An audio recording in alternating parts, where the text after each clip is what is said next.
Good evening students.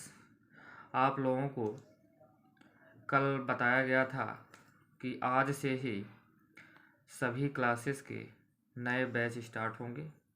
जैसा कि अभी हम आप लोगों को क्लास 9th का मैथमेटिक्स का फर्स्ट लेसन के बारे में कुछ बेसिक बताएंगे। टॉपिक है फर्स्ट लेसन का जो नाम है रेशनल नंबर यानी परिमेय संख्याएं। पहले हम लोग आज सीखेंगे बेसिक इसका कि रेशनल नंबर होता क्या है उसके बारे में। फिर इसके बाद नेक्स्ट वीडियो एवरीडे आपके पास आते जाएंगे, उसमें स्टेप बाय स्टेप आपको बताता जाएगा और एक्सरसाइज के क्वेश्चंस भी सॉल्व करते जाएंगे। तो ध्यानपूर्वक आप समझिएगा। कोई भी अगर डाउट होते हैं तो डाउट को आप कमेंट बॉक्स में लिखिएगा। हम उन कमेंट बॉक्स को सॉल्व करने का प्रयास करेंगे कि आपको उत्तर सही समय पर प्राप्त हो सके। चलिए चलते हैं, रेशनल नंबर यानी परिमेय संख्याएं सीखते हैं। इसका कुछ बेसिक्स। रेशनल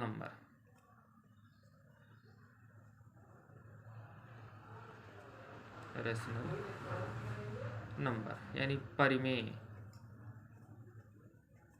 संख्या।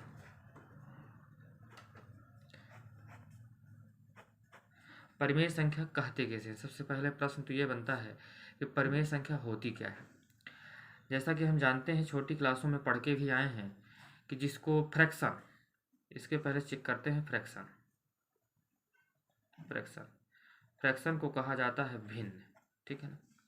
फ्रैक्शन क्या होती है? इसके पहले परिमेय संख्या के पहले फ्रैक्शन देखते थोड़ा सा। तो फ्रैक्शन क्या होती है? a अपॉन बी और न्यूमरेटर अपॉन तो डिनोमिनेटर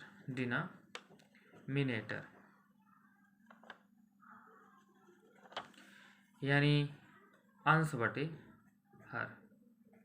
यानी जिस किसी भी संख्या को आप अंश बटे हर या a अपॉन बी या न्यूमरेटर अपॉन डिनोमिनेटर, न्यूमरेटर को क्या कहा जाता है? अंश, और डिनोमिनेटर को क्या कहा जाता है? हर।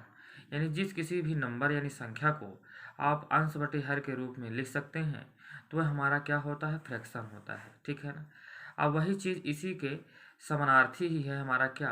परिमेय संख्या भी है। कि परिमेय संख्या किसे कहते हैं? तो सबसे पहली चीज़ हमने सीखा भिन्न में से क्या होता है?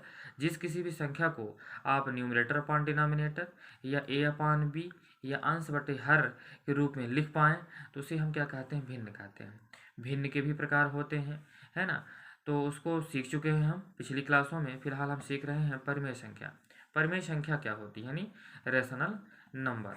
रेशनल नंबर के बारे में सीखेंगे। तो रेशनल नंबर क्या होता है? जिसको हम p अपॉन क्यू के फॉर्म में तो लिख पाएँ, यानी अंश बटे हर कहिए। p को आप चाहे कह सकते हैं अंश, यानी इसी क्या कहते हैं? न्यूमरेटर। क्यू क्या कहते हैं आपको? हार। इसी क्या बोलते हैं? डिनोमिनेटर। यानी जिस किसी भी नंबर या फ्रैक्शन को आप p अपॉन क्यू के फॉर्म में लिख पाएँ बट क्यू की जो वैल्यू है वह जीरो की इक्वल टू नहीं होनी चाहिए। इससे बात क्या स्पष्ट होती है कि जो हमारा ये क्यू है, ये जो हमारा डिनोमिनेटर है, ये जीरो ना हो, पी हमारा हो जाए तो हो जाए, उससे हमको फर्क नहीं पड़ता है। हमको यहाँ कंडीशन जो फॉलो करनी है वो फॉलो करनी है रेशनल नंबर की। रेशनल नंबर कंडीशन यही कहती है कि हमारा जो क्यू होता है, क्यू जीरो की इक्वल टू नहीं होना चाहिए, पी हमारा भले ही जीरो की इक्वल टू हो जाए। फॉर एग्जाम्पल अगर हम देखें, फॉर एग्जाम्पल जीरो, अगर आपसे कोई पूछ ले कि जीरो बताइए रेशनल नंबर है कि इरेशनल नंबर है कि रेशनल नंबर नहीं है, तो जीरो जो हमारा है वो रेशनल नंबर होती है। कैसे होती है? क्या इसको हम डिफाइन कर पाएंगे रेशनल नंबर की डिफिनीशन पे? हाँ, डिफाइन कर पाएंगे। जीरो को क्या आप जानेंगे?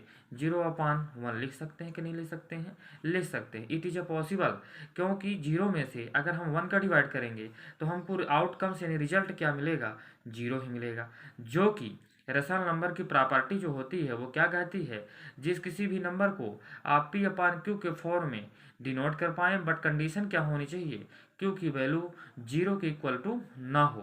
तो ऐसी नंबर्स को हम क्या कहते हैं? रेशनल नंबर कहते हैं। रेशनल नंबर यहाँ से हमने क्या सीखा कि जिस किसी भी फ्रैक्शन को p अपॉन क्यू के फॉर्म में यानी अंश बटे हर के रूप में या न्यूमरेटर अपॉन डिनोमिनेटर के फॉर्म में लिख लें, लेकिन सबसे बड़ी कंडीशन जो मेन मायने रखती है वह क्यू की वैल्यू जीरो की इक्वल टू ना हो। है ना। अब बाकी आप पी की हो जाए तो हो जाए, लेकिन क्यू की जीरो नहीं होनी चाहिए, यही मेन कंडीशन है। तो हमने देखा कि जीरो को हमने जीरो अपान वन के फॉर्म में यानी पी अपान क्यू के फॉर्म में लिख पाया, यानी अंश बटे हर के फॉर्म में या न्यूमरेटर अपान डिनोमिनेटर के फॉर्म में लिख पाया। इसलिए हमारा जीरो जो है एक रेशनल नंबर है। आप नॉलेज के लिए यहाँ देखिएगा 1/0, अगर हम इसको ऐसे लिख दें 1/0, तो ये हमारी रेशनल नंबर नहीं है, it is not rational number. ठीक है, क्यों? क्योंकि कंडीशन नहीं फॉलो करती है रेशनल नंबर की। रेशनल नंबर कंडीशंस होती है कि नीचे यानी बोले तो आपका जो डिनोमिनेटर है ये जीरो ना हो, ये जीरो हो जाए तो हो जाए, ये जीरो नहीं होना चाहिए। अगर ऐसा हो जाता है तो हमारी रेशनल नंबर की प्रॉपर्टी में नहीं होगी, यानी रेशनल नंबर नहीं होगी। बट आपका 1/0 आपके नॉलेज के लिए बताया दिया जा रहा है कि 1/0 की जो वैल्यू होती है नॉट डिफाइंड, जिसको हम इन्फिनिटी या इनफाइनाइट भी बोलते हैं, इसकी वैल्यू इतनी होती है। ठीक है ना। तो हमने सीखा कि जीरो हमारी क्या है, एक रेशनल नंबर। सपोज करिए 2/3 लिखा है तो this is a rational number. क्यों? इसमें p/q के फॉर्म में लिखा भी है, लेकिन जो q है उसकी वैल्यू जीरो की इक्वल टू नहीं है, ये भी हमारी क्या है, रेशनल नंबर है। जैसे सपोज करिए ये कौन सी रेशनल नंबर, ऐसे भी क्वेश्चन पूछा जा सकता है कि ये कौन सी रेशनल नंबर है, तो इसको आप कहेंगे पॉजिटिव रेशनल नंबर। जिसमें प्लस हो वो हमारा पॉजिटिव, जिसमें नेगेटिव, फॉर एग्जाम्पल -2/3 इसी को लिख दूँ तो ये हमारी क्या हो गई, निगेटिव रेशनल नंबर हो गई। ओके, ऐसे ही हम रेशनल नंबर को डिनोट कर पाएंगे। जैसे कि आप जानते हैं कि रेशनल नंबर हमने सीखा, फिर से एक बार रिवाइज करते हैं। रेशनल नंबर जो होती है, रेशनल नंबर, ठीक है ना, रेशनल नंबर, तो रेशनल नंबर क्या होता है, हिंदी में इसको बोलते हैं परिमेय संख्या। अगर आपसे कोई पूछ ले what is a rational number, तो आप बता सकते हैं can you denote form p/q but q is not equal to zero, अर्थात वह संख्याएं जिसको आप p/q के रूप में p/q कहें, p/q कहें या आप अंश बटे हर कहें, या इसी को इंग्लिश में न्यूमरेटर अपॉन डिनोमिनेटर कहें, बट कंडीशन क्या होनी चाहिए, q की वैल्यू जो है वह जीरो के बराबर न हो, तो ऐसी संख्या या ऐसी भिन्न को हम क्या कहते हैं, रेशनल नंबर कहते हैं। बस इसकी मेन कंडीशन क्या होती है, क्यू की वैल्यू जीरो नहीं होनी चाहिए।